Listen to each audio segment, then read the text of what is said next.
பல்கலைக்கழகத்திற்கு இடையேயான தேசிய தடகள போட்டியில் பங்கேற்கவிருந்த தஞ்சை தமிழ் பல்கலைக்கழக மாணவர்களுக்கு அனுமதி மறுக்கப்பட்டிருப்பதாக தகவல் வெளியாகியிருக்கிறது. கூடுதல் விவரங்களை செய்தியாளர் அருள் ரூஸ்வெல்த் வழங்க கேட்கலாம். அருள் ரூஸ்வெல்த், இது தொடர்பான கூடுதல் விவரங்கள். வணக்கம் சரவணன். அதாவது தேசிய அளவிலான தடகள போட்டியில் கலந்து கொள்ள தயாராக இருந்த மாணவர்கள் அனுமதியை கடைசி நேரத்தில் ரத்து செய்த துணைவேந்தர், அதாவது இன்னும் சில நிமிடத்தில் புறப்பட காத்திருந்த மாணவர்களுக்கு அதிர்ச்சியை ஏற்படுத்தியுள்ளது. அதாவது ஒடிசாவில் 26ஆம் தேதி பல்கலைக்கழகத்துக்கு இடையிலான அகில இந்திய அளவிலான தடகள போட்டி நடைபெறுகிறது.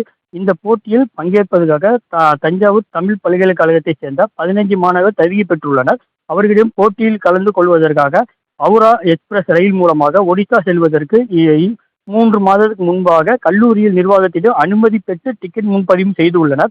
இன்று மாணவர்கள் 15 பேர் இன்று மதியம் 1 மணி அன்னைக்கு ஹவுரா எக்ஸ்பிரஸ் ரயிலுக்கு புறப்பட வேண்டிய நேரத்தில் தமிழ் பல்கலைக்கழக துணைவேந்தர் பொறுப்பில் வசிப்பவர் தியாகராஜன் 15 மாணவர்களும் ஒடிசா செல்லக்கூடாது என தடை போட்டுள்ளார். மேலும் மீறி சென்றால் மோசடியாக சான்றிதழ் தயார் செய்துள்ளதாக போலீசாரிடம் புகார் கொடுப்பேன் எனவும் மிரட்டுவதாகவும் பாதிக்கப்பட்ட மாணவர்கள் தெரிவிக்கின்றனர். எனவே அனுமதி பெற்றுத்தர வேண்டும் என தஞ்சை மாவட்ட ஆட்சியரிடம் புகார் மனு அளித்து அனுமதிக்காக காத்துள்ள மாணவர்கள் ஒடிசாவில் நடைபெற உள்ள அகில இந்திய தடகள போட்டியில் பங்கேற்பதற்காக ராப்பகலாக பயிற்சி பெற்று போக முடியாத நிலையில் இருப்பதாக மாணவர்கள் தெரிவிக்கின்றனர். எனவே அகில இந்திய தடகள போட்டியில் பங்கேற்க கடந்த 3 ஆண்டுகளாக தொடர்ந்து பயிற்சி என்று செய்து வந்த மாணவருக்கு அதிர்ச்சி ஏற்பட்டுள்ளது. எனவே ஒடிசா போட்டிக்கு செல்ல முடியாத நிலையில் இருக்கும் மாணவர்கள் கண் கலங்கி தற்போது மாவட்ட ஆட்சியர் அலுவலகத்தில் காத்திருக்கிறார்கள்.